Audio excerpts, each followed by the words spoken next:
Every bank in town rejected this deal. The borrower had a 700 credit score. He had 25% cash to put down. And the property, it's an undervalued triplex in a high-demand zip code in Wyoming. On paper, this is a slam dunk. But to a traditional bank, this deal was a crime scene. So today, I'm gonna do a forensic autopsy on why banks are currently terrified of residential investment properties and the exact math that we use to fund it when everyone else said no. So let's look at the evidence. Why did the banks walk away? Well, reason number one, the lipstick trap. The property needed $40,000 in cosmetic repairs. Traditional banks don't see forced equity. They only see risk in something like that. So they saw a kitchen that wasn't functional and a roof that was 10 years old. And to them, that's an uncollateralized liability. Reason number two, the W-2 blindness.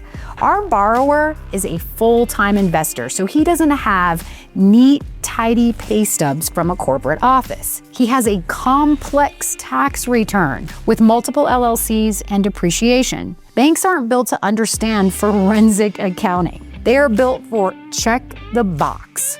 So if you don't fit in their narrow little box, you aren't a client, you aren't a borrower, you're a joker to them. And here's the twist. When this file hit my desk, I didn't look at his pay stubs.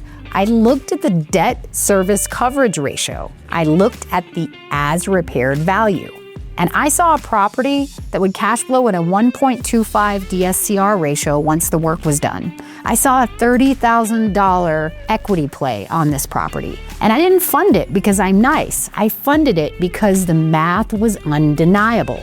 Do the math. We closed in 8 days. The borrower, he finished the rehab in 60 days. And he just refinanced into a long-term loan with a massive profit paying us off. Banks, they can't make common sense lending decisions, and they are slow. And in this market, slow is the same thing as dead. So if you have a deal that the loan committee doesn't understand, stop trying to convince them and bring it to a deal architect like us. Let us look at the math and we will get it funded fast.